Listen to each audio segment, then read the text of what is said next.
Assalamualaikum warahmatullahi wabarakatuh. Apa kabar siswa-siswi sekalian?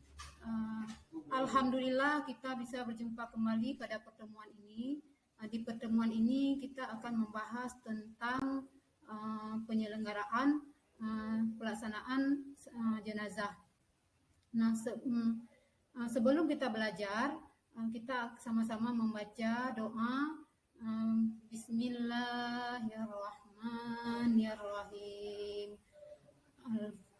Alhamdulillahi rabbil alamin.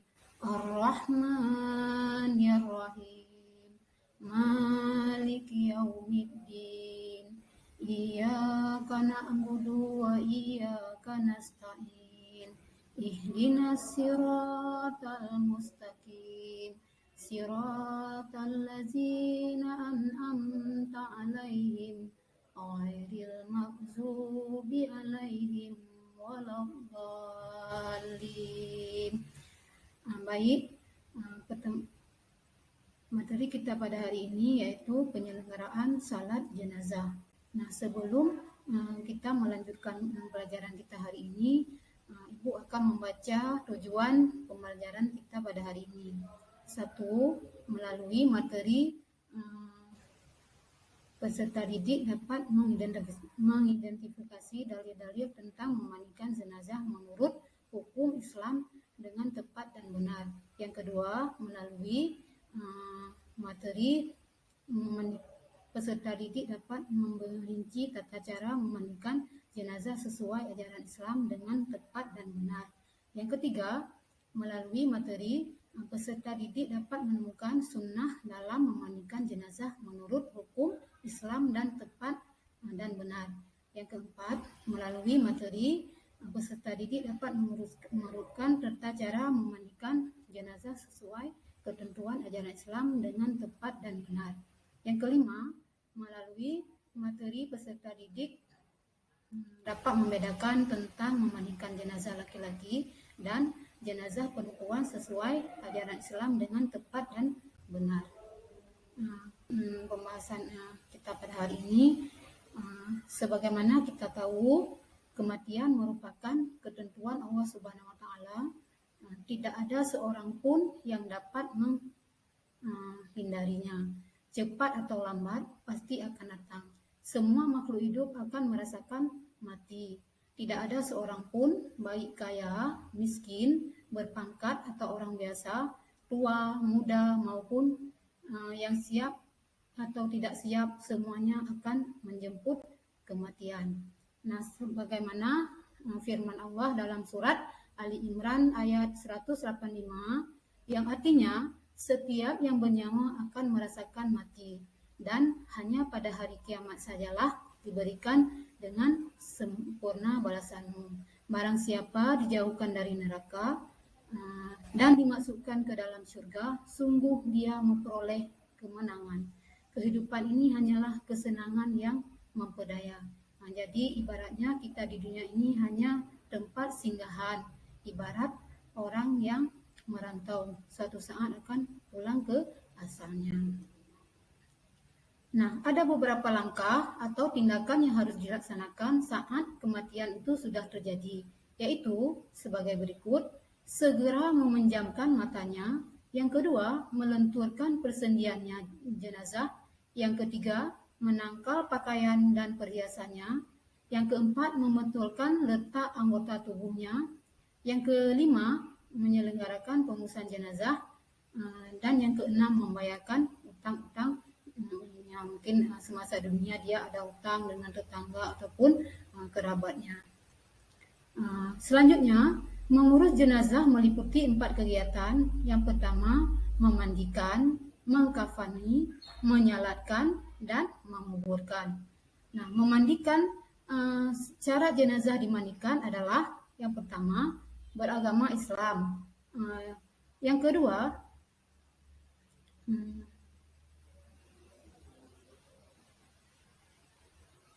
cukup umur, terus tidak membicarakan tentang aib-aib dari seorang jenazah. Nah, Hal-hal yang perlu dipersiapkan antara lain, yang pertama tempat mandi. Yang kedua, air bersih lagi menyucikan. Yang ketiga, air bidara, terus sabun mandi, sarung tangan, sedikit kapas, dan air kapur barus. Selanjutnya, tata cara memandikan jenazah. Yang pertama, jenazah dibaringkan dan tertutup. Jadi jangan sampai terlihat oleh orang banyak. Nah, yang kedua, pihak yang memandikan memakai sarung tangan. Air yang digunakan untuk memandikan mayit adalah air suci dan bersih dan disunahkan mencampur dengan daun bidara atau larutan kapur barus. Yang ketiga, menyiram air ke seluruh badan secara merata dari kepala sampai ke kaki. Disunatkan 3 kali atau lebih. Dengan mendahulukan anggota badan sebelah kanan lalu bagian sebelah kiri. Selanjutnya, bersihkan giginya, lubang hidungnya, lubang telinganya, celah ketiaknya, celah jarinya, tangan dan kaki serta rambutnya.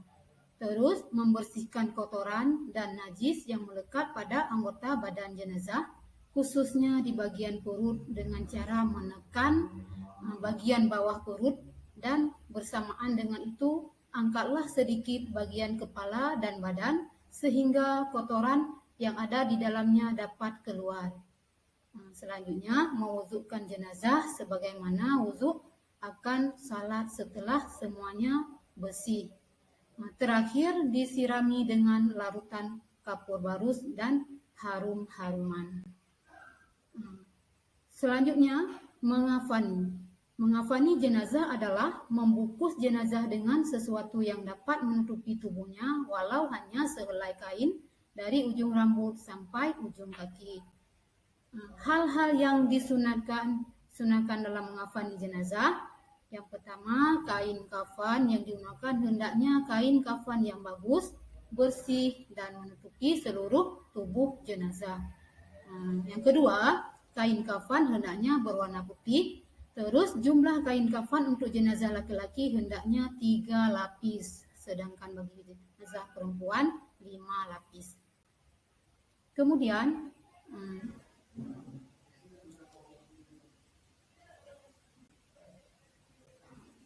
hal-hal yang disunahkan dalam mengkafani jenazah.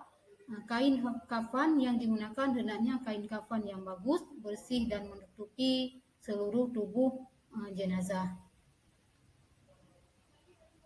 Tata cara mengkafani jenazah.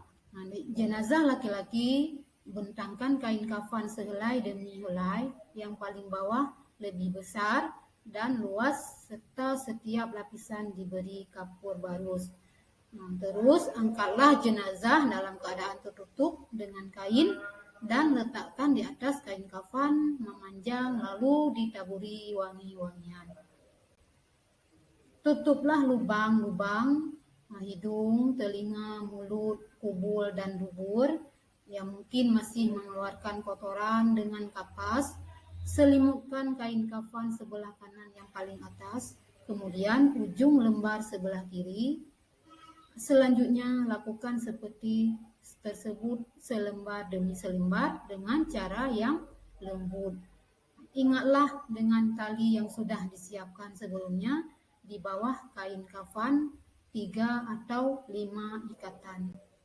Selanjutnya, jenazah perempuan, kain kafan terdiri dari 5 lembar, yaitu lembar 1 untuk menutupi seluruh badan, yang kedua lembar kedua sebagai kerudung kepala, lembar ketiga sebagai baju kurung, lembar 4 menutup pinggang hingga kaki, lembar 5 menutup pinggul dan paha. Kemudian, tata cara mengkafani jenazah perempuan adalah susun kain kafan yang sudah dipotong-potong untuk masing-masing bagian dengan tertib, lalu angkatlah jenazah dalam keadaan tertutup dengan kain dan letakkan di atas kain kafan sejajar, serta taburi dengan wangi-wangian atau dengan kapur barus.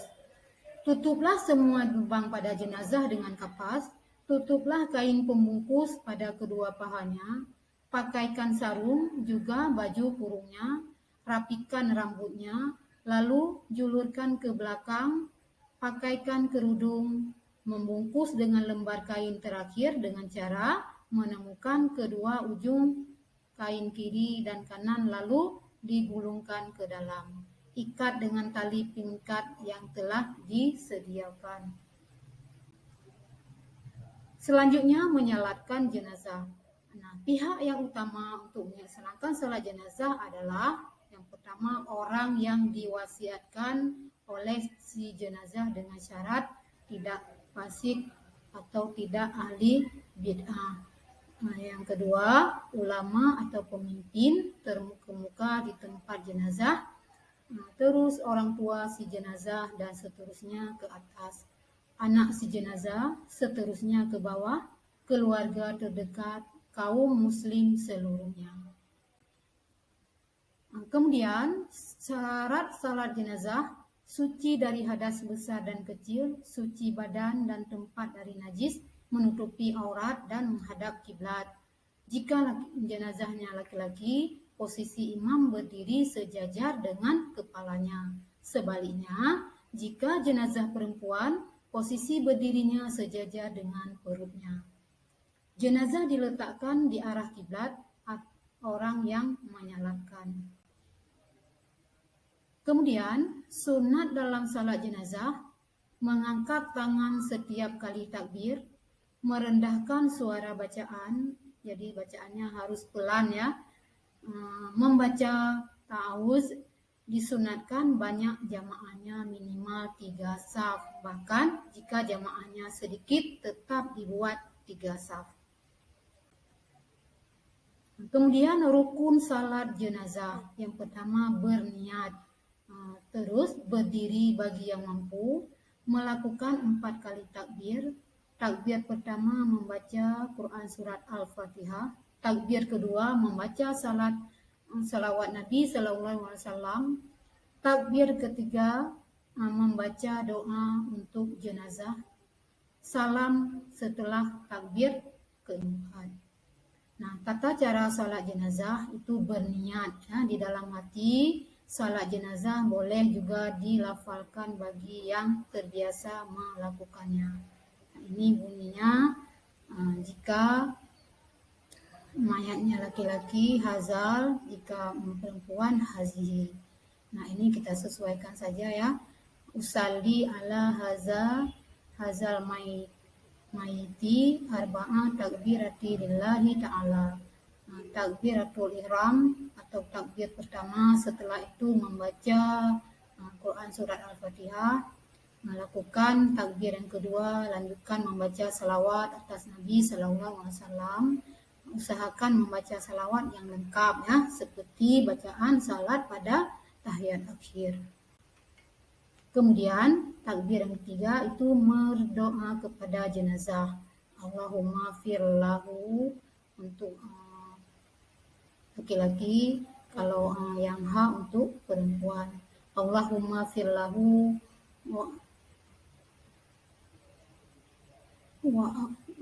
Allahumma firlahu wa afirlaha warhamha wa afihi wa af'anhu wa aghri nuzulahu wasi'li madkhalahu wa aghri nuzulahu wasi'li madkhalahu ini jannata maswaha. Artinya, ya Allah, ampunilah ia, rahmatilah ia, selamatkanlah ia, maafkanlah ia, muliakan ia, lapangkanlah tempatnya, dan jadikan surga sebagai tempat kembalinya. Kemudian, lanjutkan takbir yang keempat, Allahumma la tahrimna ajrahu wa la taftinna ba'dahu waghfir lana walahu. Artinya, ya Allah, janganlah engkau halangi kami untuk memperoleh pahalanya, janganlah kami memperoleh fitnah sepeninggalnya, serta ampunilah kami dan ia. Akhiri dengan membaca salam. Kemudian menguburkannya.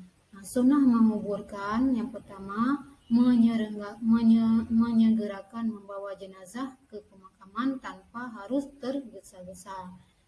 Yang kedua, disunahkan menggali kubur secara mendalam agar jasad jenazah terjaga dari jangkauan binatang buas. Terus, lubang kubur yang dilengkapi liang lahat atau jenazah muslim, bukan syak ya, jenazah non-muslim. Syak adalah liang yang dibuat khusus di dasar kubur pada bagian tengahnya.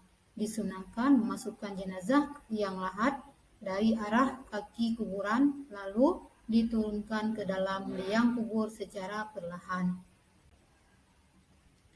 Kemudian tata cara menguburkan jenazah. Yang pertama, jenazah diangkat untuk diletakkan di dalam kubur, melakukan secara perlahan. Yang kedua, jenazah dimasukkan ke dalam kubur, dimulai dari kepala terlebih dahulu dan dilakukan lewat arah kaki. Jika tidak memungkinkan, boleh menurunkannya dari arah kiblat. Di dalam liang lahat, jenazah diletakkan dalam posisi miring di atas lambung kanan bagian bawah dan menghadap kiblat. Waktu menurunkan jenazah ke liang lahat hendaknya membaca doa sebagai berikut. Bismillahi wa ala millati Rasulillah. Setelah jenazah diletakkan di dalam rongga liang lahat tersebut ditutup dengan papan atau kayu dari atasnya. Setelah itu, keluarga terdekat mulai menimbun kubur dengan memasukkan 3 genggaman tanah. Yang dilanjutkan penimbunan sampai selesai. Terus hendaklah meninggikan makam kira-kira sejengkal sebagai tanda kehormatannya.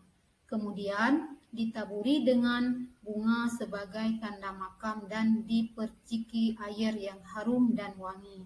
Setelah selesai penguburan diakhiri dengan doa yang isinya antara lain memohon ampunan, rahmat, keselamatan, dan keteguhan. Selanjutnya takziah. Hukum takziah adalah sunnah.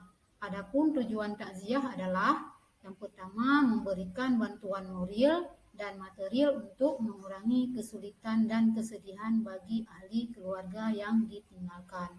Yang kedua, menemani, ikut bersimpati dan berempati, memberi juga hiburan dan nasihat agar ahli keluarga yang ditinggalkan menerima musibah ini dengan sabar dan tabah ya. Jadi kita harus menghiburnya. Terus mendoakan yang meninggal agar diampuni segala khilaf dan salah, dilimpahkan segala rahmat, mendapatkan nikmat kubur, dan diteguhkan dalam menjawab pertanyaan-pertanyaan malaikat mungkar dan nakir, serta segala cita dan harapan yang lain. Selanjutnya, menjadikan sebagai ibrah ataupun pelajaran bersama, muhasabah diri, bahwa setiap yang bernyawa pasti akan merasakan mati.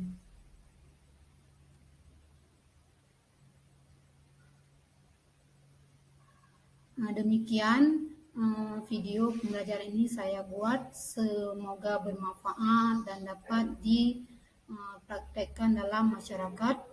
Saya akhiri. Assalamualaikum warahmatullahi wabarakatuh.